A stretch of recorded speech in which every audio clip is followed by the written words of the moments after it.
in 2007 world military games. ఇన్ని క్రీడల్ని హైదరాబాదు నగరంలో మనం నిర్వహించినాం.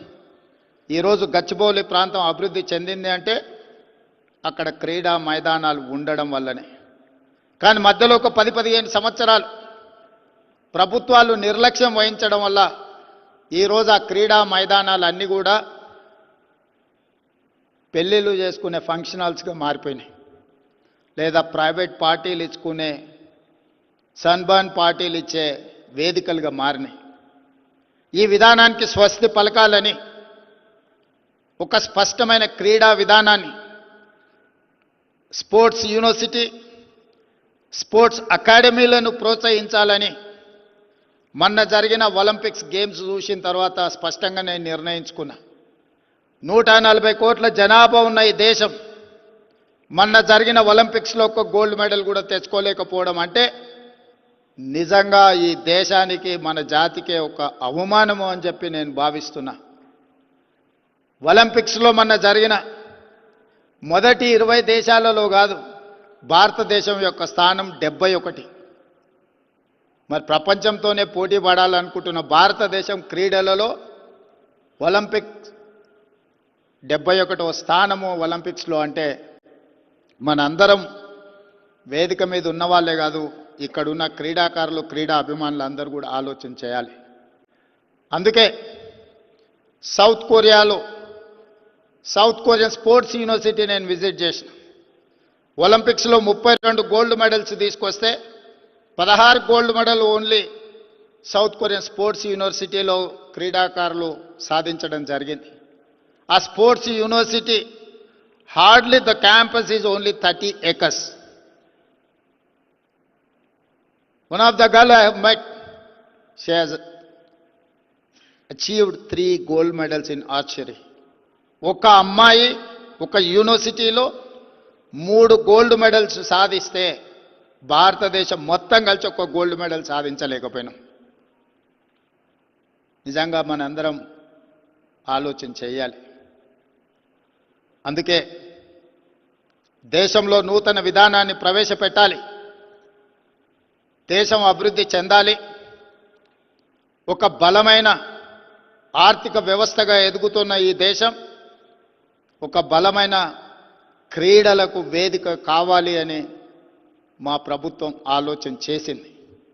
అందుకే మా విజన్ డాక్యుమెంట్ తెలంగాణ రైజింగ్ 2047లో స్పోర్ట్స్ పాలసీ కూడా ఒక చాప్టర్ పెట్టి ఈరోజు సమాజంలో సక్సెస్ స్టోరీ ఉన్న వాళ్ళని అందరినీ ఈరోజు ఒక వేదిక మీదకి తీసుకొచ్చినాం.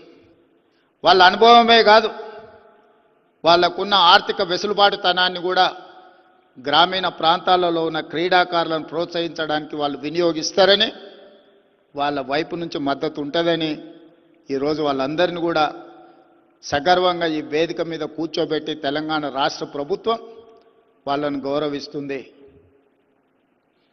अभिनव बिंद्रा जी, ये तेलंगाना ऐसा जगह है, हम लोग निजाम सरकार के खिलाफ आर्म स्ट्रगल, हम आज़ादी के लिए बहुत सारे हजारों में शहीद होकर हम हासिल किए.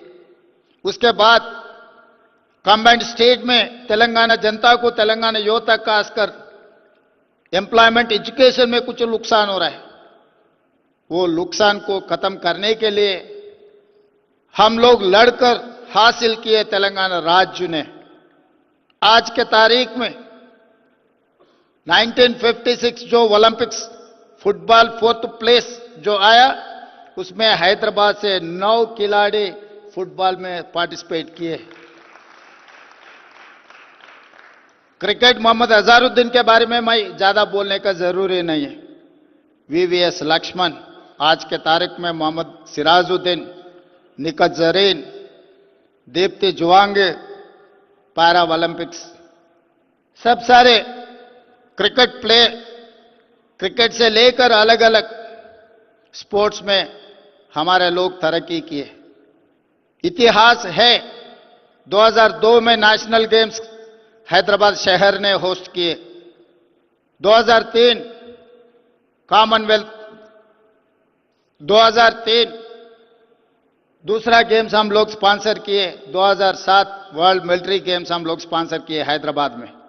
उसके बाद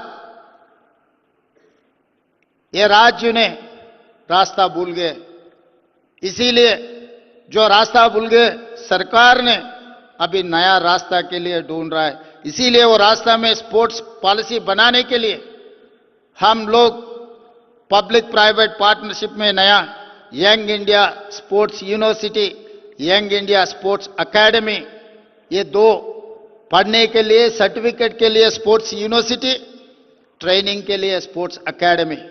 ये स्पोर्ट्स एकेडमी में कोचेस का बहुत कम है, कोचेस के लिए बहुत जरूरी है। इसीलिए हम लोग एमओयू किए साउथ कोरियन स्पोर्ट्स यूनिवर्सिटी से। कोचिंग बहुत जरूरी है, जहां पर आपका जरूरी है वीटा